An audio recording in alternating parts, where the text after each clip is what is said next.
Can I run a sub 2 hour 45 marathon in Seville in 20 weeks time? You ready? We're going to be late. We're never late. Famous last words. I've not got any shoes on.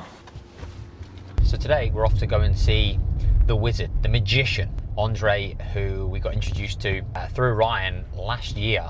And this guy, what you're going to see, is such a beautiful human being, just such a good guy, and so different to anybody that we've seen previously. The way in which he treats, communicates, even just sees the world, and the perspective that he has is just so insightful and really, really cool. And it's just so interesting every single time that we go and spend time with him. It's just like you come away, don't you, just feeling better, relaxed, and just, yeah, amazing. So I've been having a little bit of a twinge in my oblique, which has then been tracking down into my adductor, and just feeling a little bit in the pubic bone as well. So I'm going to go and see him at the start of the year.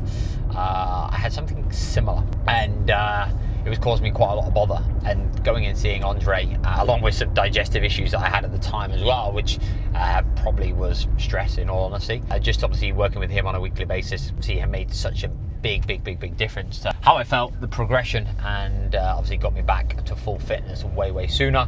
And even when I did my marathon prep last year, I used to go and see him every single week. And I was speaking to Phil, who is on one of the previous episodes, and we were just talking about actually how much of anything like this is actually about just not getting injured. Can you stay injury free, and can you minimize obviously the predictability or the likelihood of that happening? And of course you can't plan for everything, but if you can mitigate that, and you can look after your recovery, and you can do the things that maybe you could get away with previously that you can't necessarily do anymore, just gives you the best platform. So seeing Andre every week for probably the next 20 or weeks will absolutely be one of those non-negotiables. And even if there's nothing quote unquote wrong, just going in just as a maintenance and just to make sure that I'm on top of everything will be something that will be in place, along with then looking at mobility, movement, sleep, nutritional quality, which is all usually pretty dialed anyway. But the more volume and intensity starts to ramp up, the heightened degree of allostatic load, and therefore actually it's the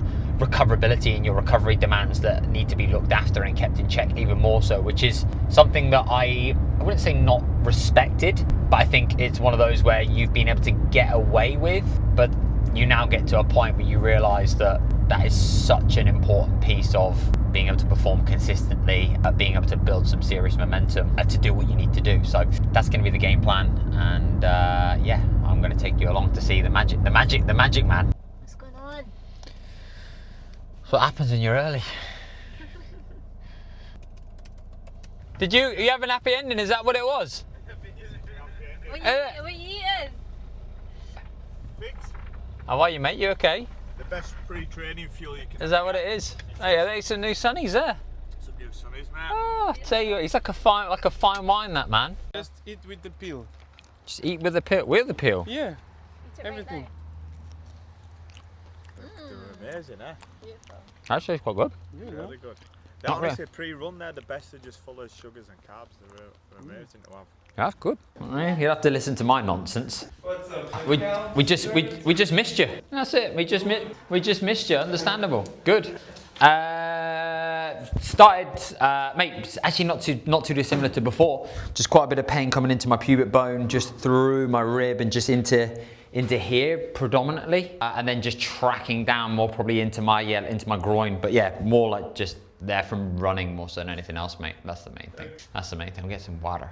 Yeah, otherwise I'm alright until you tell me that I'm not. So same thing as before. How have you been? Take off your shorts too. Told you. I'm gonna shower for Andre. I've actually got pants on. Now I'm being naked. The magic Don't man. tell many people. The magician. Yeah, exactly. It's exactly there. It's weird. It just comes and goes, but I can feel it when I run, and also when I sleep, when I've been sleeping and like in extended position, like this. Yeah. I feel it. But when I lift, it's okay. Anything you? No? Not really, no. More this here? Or not really? There or thereabouts, yeah. There, yeah. Yeah, there, yeah. Yeah, more like moving into here. And here? Yeah. No. Like there, yeah. There, yeah. Next. And there, yeah. I don't know what the problem was about. I was worried I was gonna come and see you. You said no running. I was like, oh, God. No. I never say to anyone to stop doing No. things. I'm gonna come and see you every week now. For the next 20 weeks. Are you ready for that? Are you prepared? I just eat figs. I'm prepared to make sure I stay not broken. Be sick of them. Yeah, I know you'd be fed up with me. Yeah, that's tender as well. So as muscle. Yeah, so is muscle, yeah. Because tracked down as my pubic bone. Yeah. Because I had some issues when I played football with my pubic bone. They thought I had osteopubis or Gilmore's groin. Okay. And I had so many scans, and they never got to the bottom of it. But it stopped me from playing for. I could play, and then I couldn't walk for days. Yeah, and there. You too. Yeah. It's painful. Yeah, tender. Yeah, that's tender. Yeah, tender. Not as bad, just more higher up. Been feeling it tracking, like I said, into my. I can feel it tracking through there. That's not. Because this is really internal. Like this here is gonna attach like. There, yeah. Down. It's trouble. Yeah, I think it probably came from doing from paddle, because otherwise lifting. I've only just started running, so I don't think that's probably come from running. Yeah. And those aggressive stops in paddle or turning around fast can be. Yeah. And then all this around here is probably just. As a byproduct. Yeah. Adapting to this. Sometimes when you're sitting down a lot, then you get up, you're like, oh.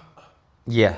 Let's say it's more when I lie down, I just feel it really here. Do you feel sometimes pain here? This. Yeah. Oh, it's exactly. Yeah. That's not as bad. Yeah. Oh, that one's a cheeky one. Ah. Oh. I felt that.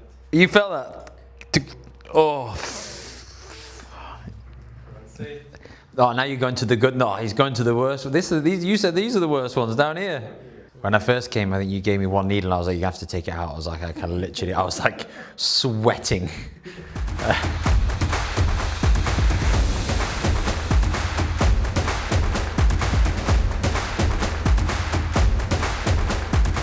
So this week we've got a very special guest known as Mr. Built for Pleasure Pressure, Mr. Will Foden, who's come out to the Algarve, I think for actually a good night's sleep. Definitely, we're masking this to HMRC as a business trip, but this is to get away from a young pup. No, I'm joking. I love you, baby. I've been working alongside Will for the past 12 months, and obviously great to work together, obviously in an online capacity, but being able to spend a day together to be able to, connect, train, get a bit of a pump on, eat some food, go to the beach, do go what for real a humans swim. do, rather than just being sat in the cloud the whole time. It's nice to see the whites of somebody's eyes and his teeth. You've got great teeth as well.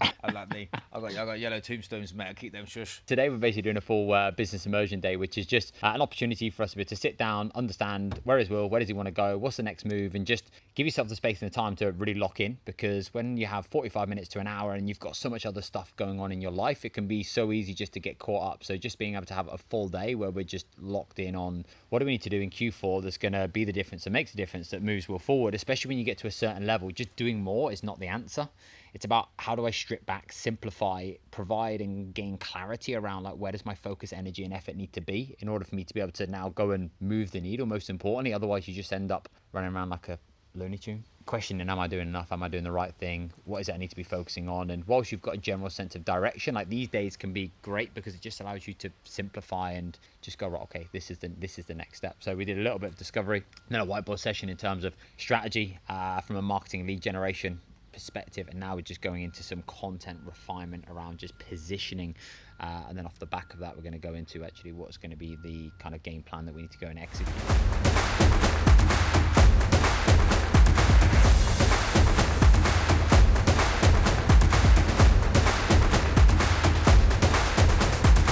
Week 3 of marathon prep. This week has consisted of 5 sessions, 3 lift, 2 run. I was supposed to have boxed off a 16K this morning at 6:45 per mile pace, but I felt pretty run down, pretty tired, pretty fatigued off the back of a super heavy week with work and a lot of stuff that's gone on. So whilst in the past I would have just cracked on and just got it done, I'm starting to listen to my body, be a little bit more intuitive. And of course you reach a point in prep where it's like, you don't get this option, you don't get this luxury. But being kind of 17, 18 weeks out, and I used to do this in bodybuilding prep all the time. If something was going to take 12 weeks, I'd give myself 16. If it was going to take 16, I'd give myself 20, just so I had a little bit more space. And today was one of those decisions where just going out and getting it done would have been easy, but I know that going into next week with training volume, work volume, an event that we've got coming up would have just come back to bite me in the arse. And so much of this is, can you just get through and stay consistently good?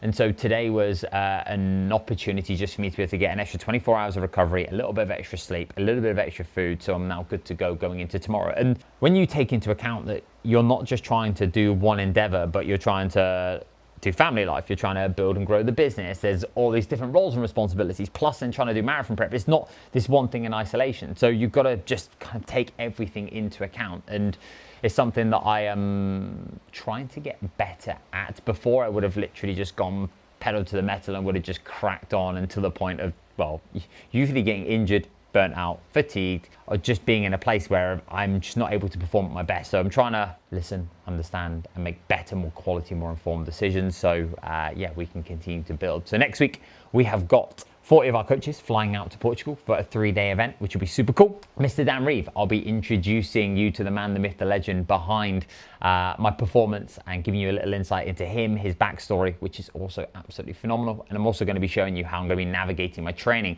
whilst we're going to be running a 3-day event, running the business and doing all of those good things. So until next week, I will see you soon.